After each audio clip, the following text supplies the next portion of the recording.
Hello everyone, it is Sunday. Thank you so much for joining me for yet another card tutorial.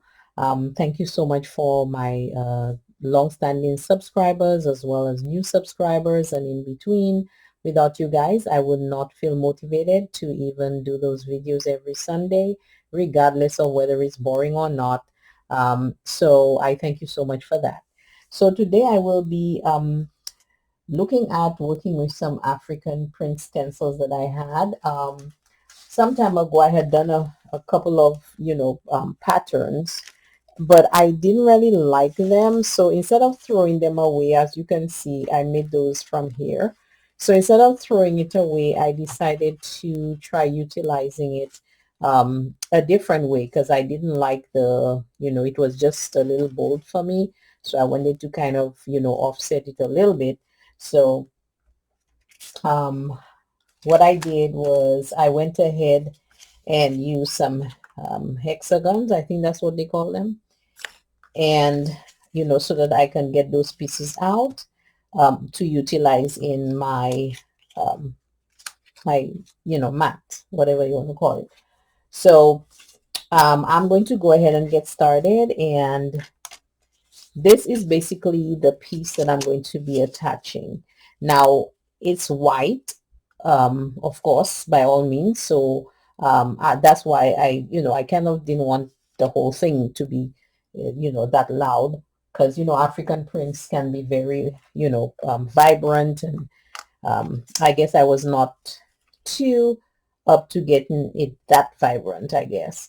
So I'm going to go ahead and get started with getting some glue on here and attaching it to my card base, and then I will work from there. I trust everyone had an awesome week, being safe, and of course, free of any illness. If you were, I am so sorry. I pray for a speedy recovery, and just hang in there. So now that I have my glue on, I'm going to go ahead and get that piece on my card base. Just make sure everything is sitting nicely. I think everything is where it needs to be. And just add a little pressure on there. Okay, whoops. It's a little, there we go. Okay, that's a little better. Okay. So I have this here, and again, I use the hexagons and I just kind of punch them out because I have the white pieces there. And now I'm going to go ahead and attach, do like a puzzle to see which piece fits where. But yes, so, well, you could either put them on dimensional squares if you wish, if you want to give them a little elevation. That is perfectly fine. But I'm going to go ahead and do the first piece here, which is just to fit it in like a piece of a puzzle. That's the first one. I'm also going to use this portion here for the bigger one that I have, which is here. I'm going to go ahead and get it stuck in there. If I can find how it fits, that would definitely be helpful. Okay, there we go. So that's the other one. And I will utilize this section here for another color. And if you have any other shape, you can also do that with it. So with this shape, let's see, I think that's how this one fits. Okay. And for this, let me see, I have, what else do I have down here that I can use? Okay, I'm going to put this piece in here, I think. This piece right here. This is not necessarily African print, but it was, I just think it just kind of ties in really. Okay,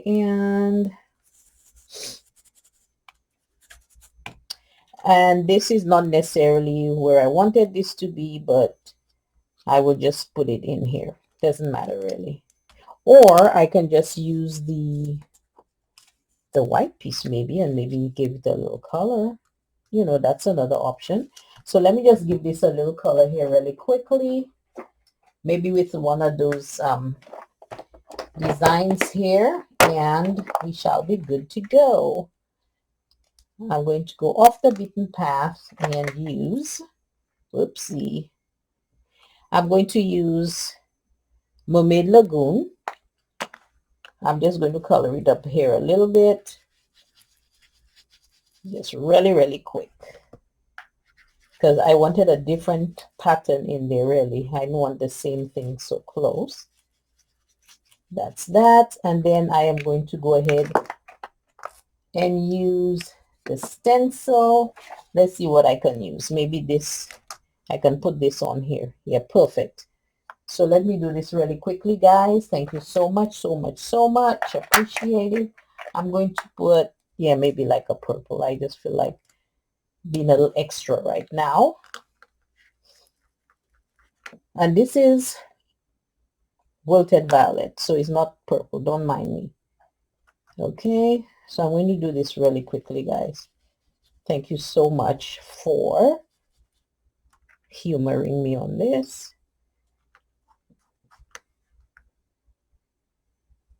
It looks like it moved, but that's okay.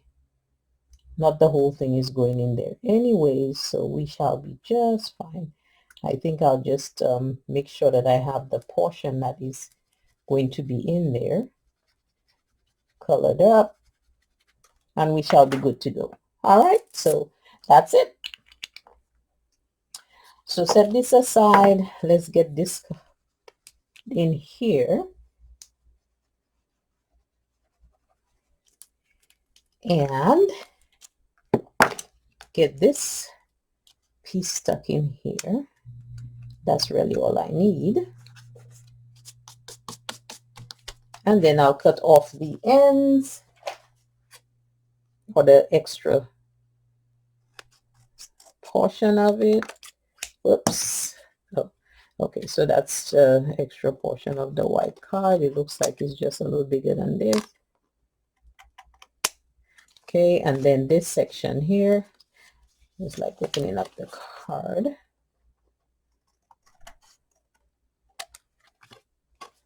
Okay, so now you have this here. Very nice, I think. I don't know about you, but I think it looks nicer than I anticipated with that option. Just gonna grab this here. And now on here, I will just attach just this. I'm thinking maybe that would not work. I guess maybe not. But I'm just going to place happy birthday in there with the stamp, and then I will see if I have anything else I would like to put on there. But I think this is pretty much simple and nice on its own, so I don't want to mess it up. Let's see, where is it? I had it there just a second ago. You're married. Oh, it's your birthday. There it is. Let's see if I can get that in there. Where's the best place to put it? Okay, I found a spot. Let's get it's your birthday in there really quick.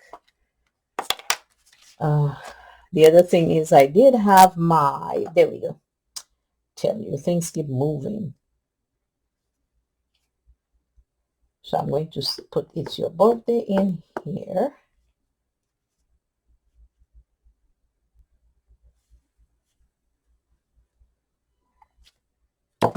Voila, that's it. Simple, no problem. And that's the card. So again, you can use it with any kind of die cut you want. If you have, you know, maybe cards you made, maybe, or layers you made that you don't like, use your die cuts and just put them in. And then now you have a very nice simple card. Beautiful. Thank you so much for joining me, guys, and see you guys next week. Bye.